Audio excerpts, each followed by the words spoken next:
So moving on to the next session, I would request our moderator, Dr. Sarika Katkuri, to please come on the dais. Since we were short of one lecture, today's second lecture has been shifted tomorrow most probably. So we are shifting, yes, tomorrow's one last lecture today so that we can finish well in time tomorrow and have the lunch in time so that we can depart well in time. So after this we are going to have one lecture on cancer. Before that, the question time.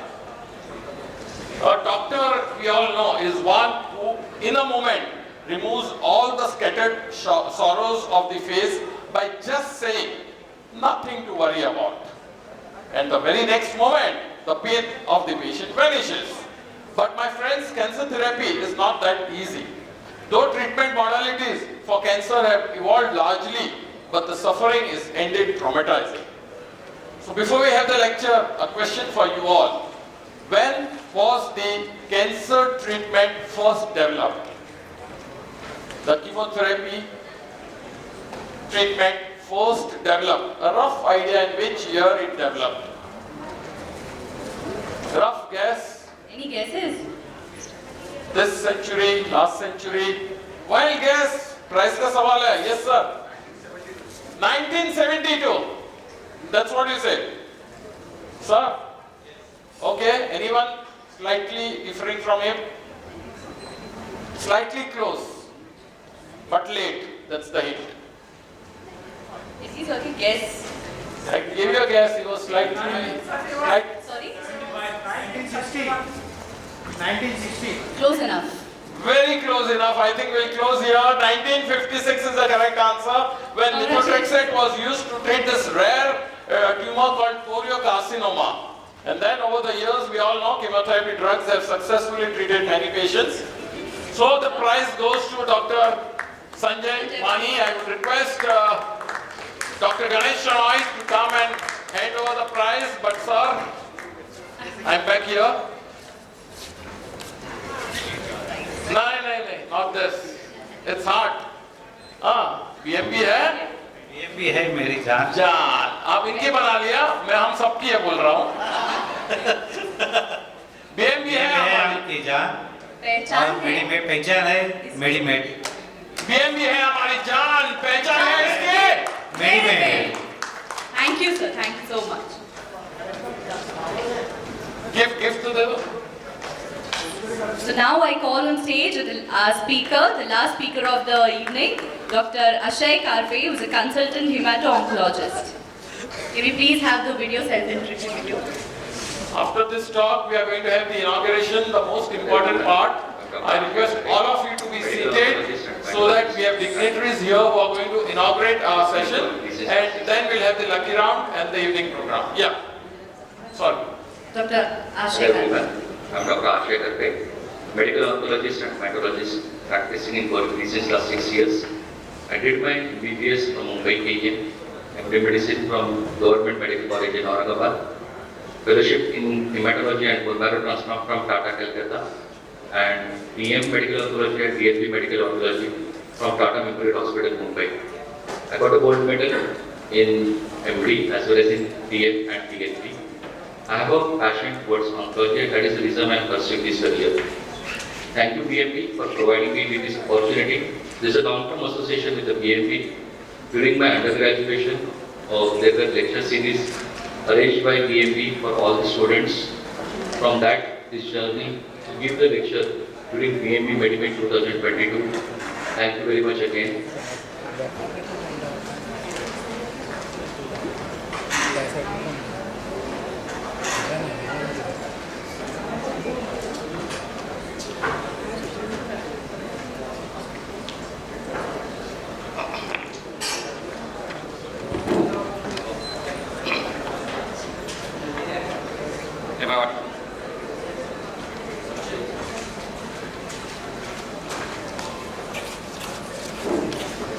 Am I audible?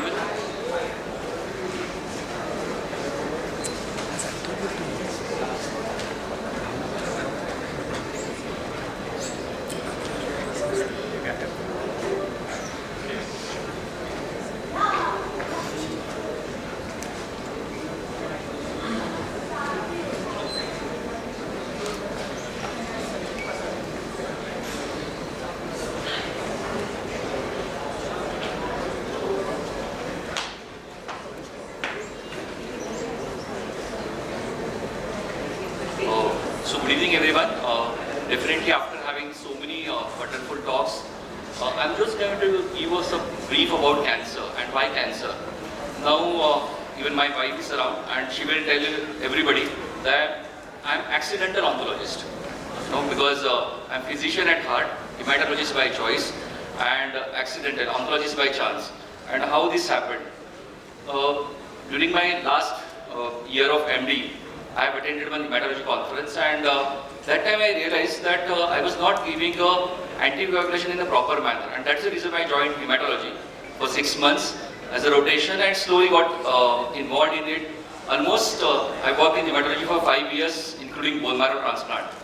And that time I have a notion that solid tumor oncology is purely palliative. Whatever you do, patient is not going to make it, so I could study it. So that was my mentality, I can say my misconception. And I got into a fellowship program at Shaw Mazumdar Cancer Center in Bangalore. And there was 6 months medical oncology rotation was there as a part of hematology. When I came to know about it, I went to the director and said, I want to quit the fellowship. He said, why? I said, because I don't want to do medical oncology. So director was a very senior guy. He said, see, knowledge is one of the most important things. Just try to have a knowledge. If you really want to pursue it, later you can decide. Anyway, you are already a hematologist, so you can look forward. But still, I left that fellowship, and again I joined back a bone marrow transplant unit at Tata, Kolkata.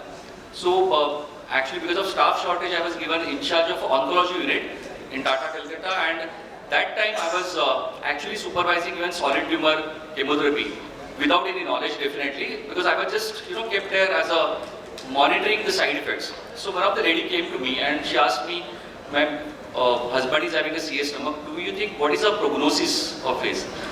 And actually I didn't have any answer. Basically I was just there to you have an intensivist or something like that.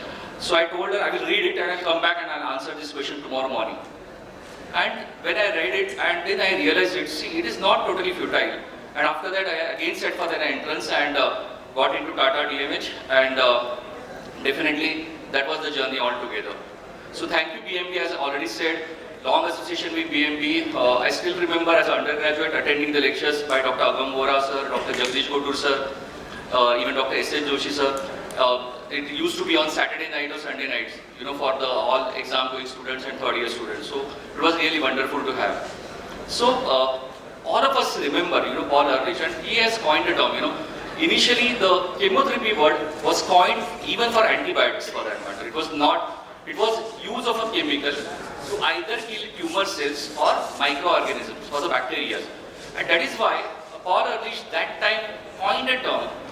One day there will be a drug, will be like a magical bullet. And what is this magical bullet? That it will only hamper the bad cell, or it will only kill the microorganism without damaging any normal host cell. And that is what is something speculated. And this is something which we just wanted to highlight, that chemotherapy was not just restricted initially to the cancer treatment, but also to the antibiotics which were used. And sometime back Dr. Nimesh Mehta sir has asked you which was the first drug, and definitely just to counter that, methotrexate was never a first drug, it was nitrogen mustard, which was the first drug which was used.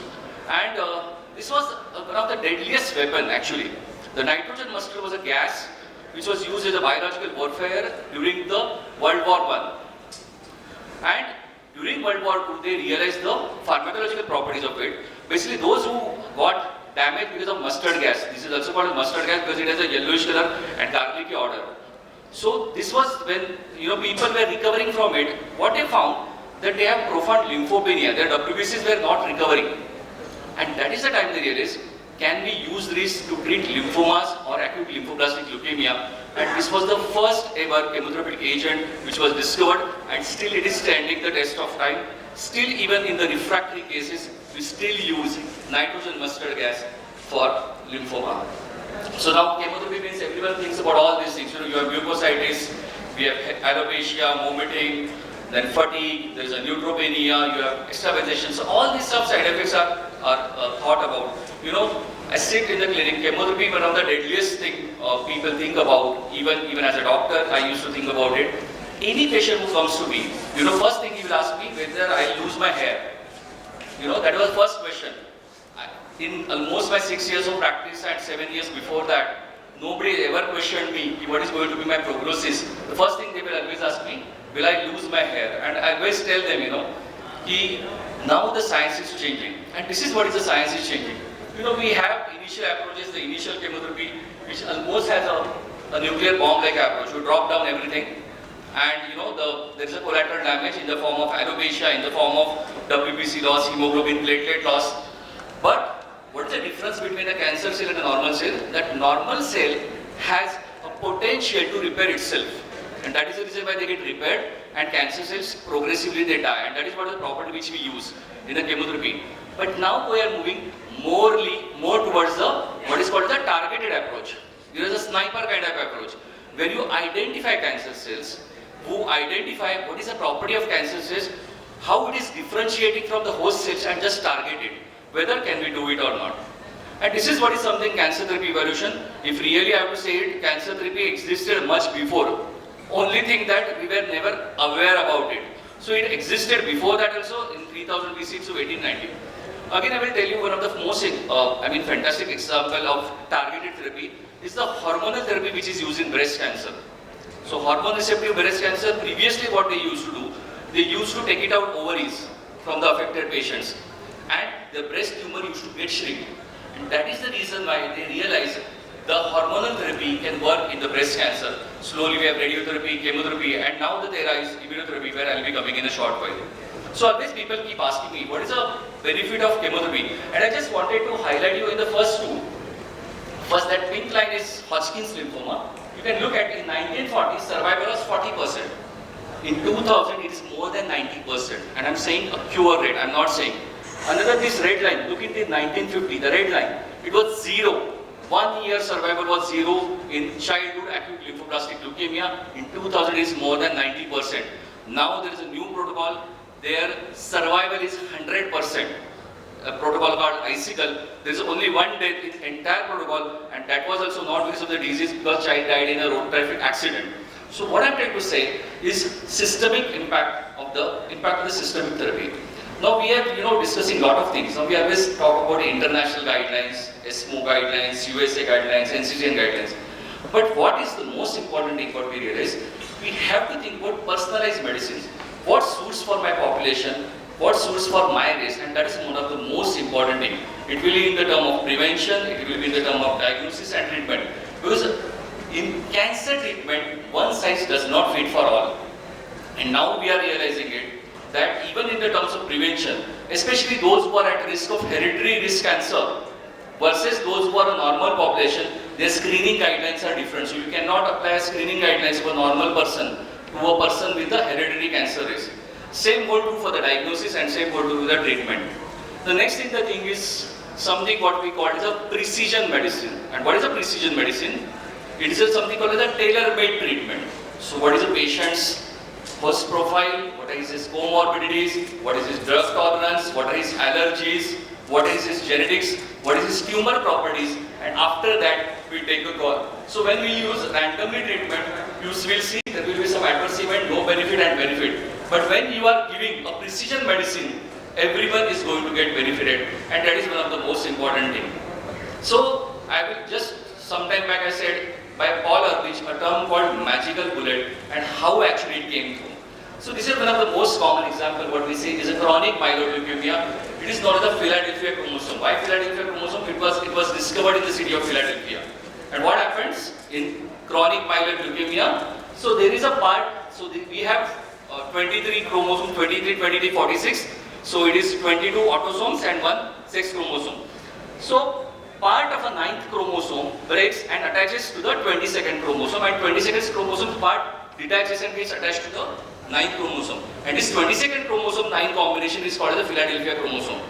Once this happens in the blood, a person's develop chronic myeloid leukemia. So there was a drug was discovered, that is called as a imatinib. And if you give this drug, this blocks this combination, and patient gets cured of chronic myeloid leukemia. So there is no chemotherapy involved, no hair loss involved, nothing involved. Just on a simple tablet, patient can be completely cured from chronic myeloid leukemia. Now the thing is that there is definitely some resistance formation is there, but almost if I start a tablet called imatinib, 90% of the patients they will experience a remission, and almost 40 to 50% of the patients they will be able to stop this treatment completely. Now the thing is that when I used to read about this tablet way back in 2000, I used to think that it's just not possible because it used to cost 84,000 rupees a month for lifetime. So how many people really can afford this tablet? But right now with the usages and India in generics available, this is just 2,000 rupees a month. So anybody can really afford it. And that is how something which was a magic bullet. I think Dr. Pratik is also there, and a lot of pathologists are also around. So I just wanted to tell you that lung cancer was one of the finest examples for precision medicine. And why it is so? When it was diagnosed first, people used to say small cell versus non-small cell. And that was just a classification you used to treat based on that.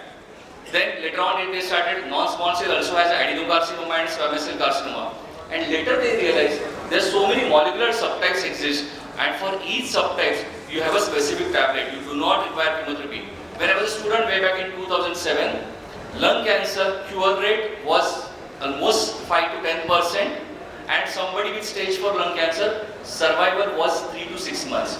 Now with the advent of molecular treatment, even the highest surviving will be stage 4 lung cancer just on tablets is more than 10 years now. So what I'm trying to tell you is here that as a people we think that okay, everything is chemotherapy. No, it is beyond chemotherapy. So if you really look at this only this blue part on this left side will require a chemotherapy, while all this other pie chart will just receive a simple tablet because their cancer is sensitive to a simple drug, and that is how. And I will show you the example of it. So this was a stage 4 cancer. You can see here the entire lung parenchyma got involved on the left, and just with a simple tablet called Gefitinib, you can look, the entire cancer is vanished. So this is what is the success rate, which is even beyond surgery. And there is something called ALK1 mutation that has cure rate much more than even in the stage 1 and stage 2 lung cancer. So that is what is more, is the understanding of biology of the cancer. Now we say monoclonal antibodies. Sometime back I said that cancer cells have a specific properties. They have specific antigen. Now because of the COVID, we have learned a lot about antibodies. We have cocktail of antibodies. All lot of antibodies actually came into play. Especially those antibodies which hardly ever being used, they were suddenly got approved for that. Even a drug called bevacizumab, which is used in the cancer, also got used in it. So what these monoclonal antibodies do? Monoclonal antibodies, they have a structure similar to a cancer antigen. They just go and get attached to a cancer cell. The moment they get attached to a cancer cells, the immune system comes to know where are these bad cells. They will just come there and will wipe it out. So this is how the monoclonal antibodies works. And there are certain monoclonal antibodies which can directly even kill the cancer. So without even touching a normal cells, we can wipe it out. And there are monoclonal antibodies which are used, like rituximab, which we use in lymphomas, bevacizumab, ramucirumab. So all these antibodies, they have actually revolutionized the treatment in the cancer. Now one of the most important thing is, sometimes cancer develops resistance towards these monoclonal antibodies, and that is the reason. So I think most of you can identify this structure. This is called a Trojan horse. In the War of Troy, that was Troy's, the fort was actually unbeatable. So what they have done, the Greeks were very, superstitious. So they have created this Trojan horse, and the army was hiding in it. And all the other army vanished from the shore. So the Greeks thought there is nothing inside, the Troy. And they thought this is the offering, and they bring this to their fort, and actually all the army which was actually hiding in this horse suddenly came out, and Troy was destroyed because of this. So this is called the Trojan horse, and this is the same concept which is used in the drug. Now where we use a monoclonal antibody and we attach a dangerous chemotherapy drug to it. Now what happens? This monoclonal antibody gets attached only to the cancer cell, and the drug gets delivered only in the cancer cell. So this is called as an antibody drug conjugate. So without even touching a normal cell, a chemotherapy can be selectively delivered in the cancer cells. So this is how we use antibody drug conjugate, and we have this used currently in breast cancer, where we have a molecular antibody called trastuzumab, where we attach a chemotherapy drug to it and it can be delivered. Now those who are interested in the general knowledge, the Nobel Prize, the 2018 Nobel Prize went to one of the most important discovery in the cancer, and it is called as immunotherapy. Now what was actually immunotherapy? So the thing is that cancer or any infection is failure of our immune system. So our immune system is a front line called T cells, NK cells. They are the first line immunity for cancers as well as the tumor cells as well as the viruses and fungi. But what happens? What they have realized that we have the old teaching that cancer is a clone of cells, similar cells. But that is now no more a concept. A cancer is beyond this clone of cells. There is something called as a microenvironment which exists there. And what they have found, scientists, that ideally just now what I said, these immune system cells are supposed to kill the cancer cells. But what they found, that in body there is something called an inhibitor called PD-1, PD-L1. This is a receptor which is used to prevent autoimmunity. Means our own immune cells cannot harm ourselves. So this break is utilized by the cancer cells, and our immune cells, rather than killing cancer cells, starts protecting it. And that is the reason why cancer develops a resistance. So these are the two scientists, one from USA and one from Japan. They developed a drug which takes out this break, and our immune system gets memory back that they are supposed to kill the cancer. And this discovery got a Nobel Prize in 2018. This is one of the most important breakthrough in the cancer, and this therapy has a potential to cure even in the stage 4 cancer. So currently it is approved mainly in lung cancer, in kidney cancer, in melanoma skin cancer, and in Hodgkin's lymphoma, where even in stage 4 non-curable, means I have many patients where I have used this therapy and cancer have completely vanished. Definitely it is much more expensive. Currently the treatment costs around 2 to 3 lakh rupees at least for 18 months, but still it is one of the most important things. And this is, I am going to give example. This is one of my patient. You can see this was a completely, his right lung was entirely invaded by tumor, and just 2 doses of immunotherapy. Look at this other side. Without any surgery, without any radiation, without hair loss. When the patient will walk in front of you, you will not even realize that this patient is on immunotherapy or chemotherapy. Means you just cannot make out. Means this patient actually came on a stretcher.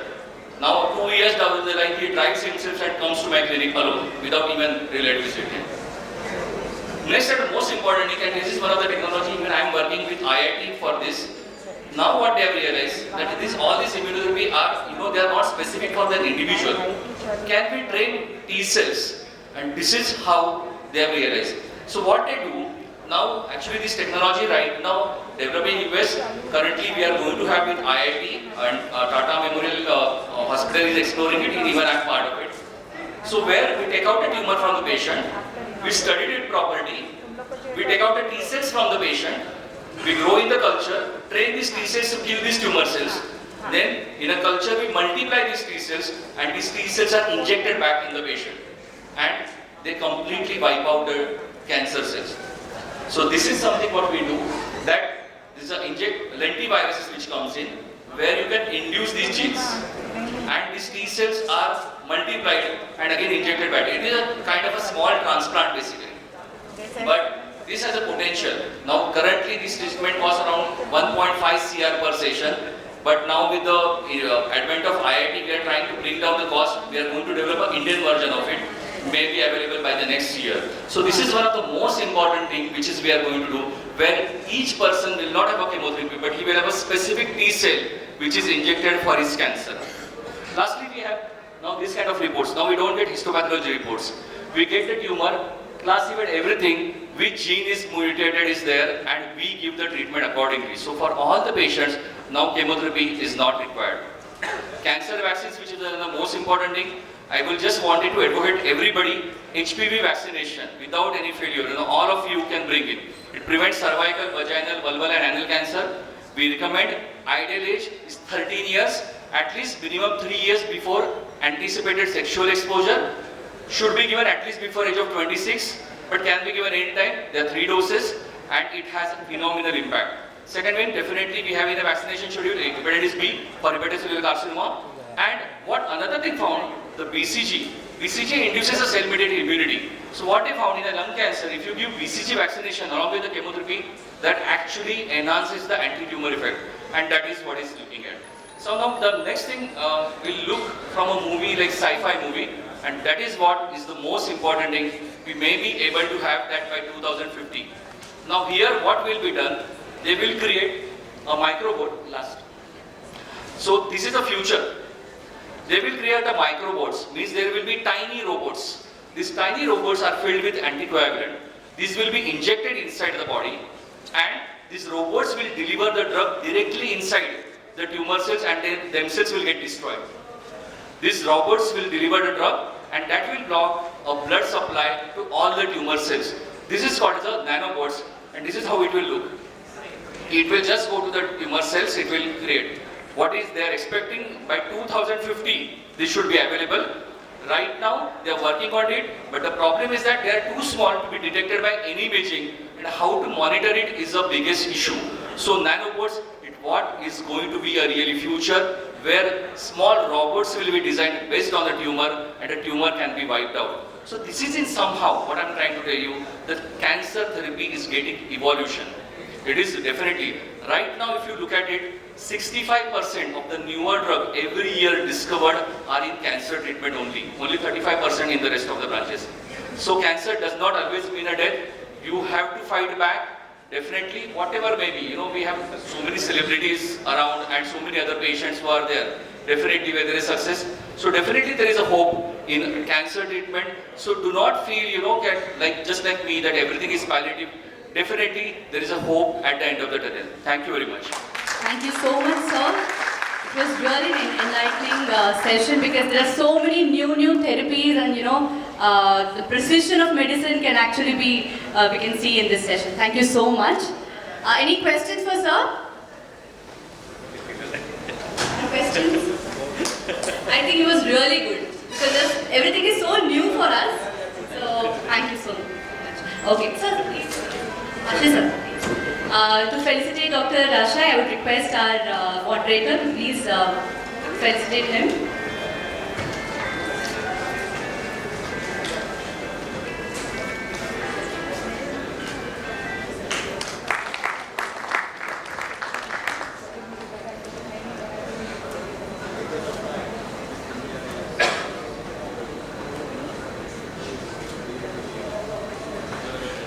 Thank you, sir. And to facilitate our moderator, I would request Dr. Nimesh B. Mehta sir to please come. Sir, please.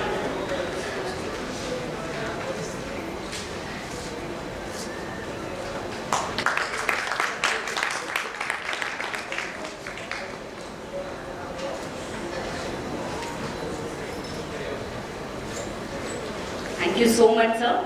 Thank you. Thank you.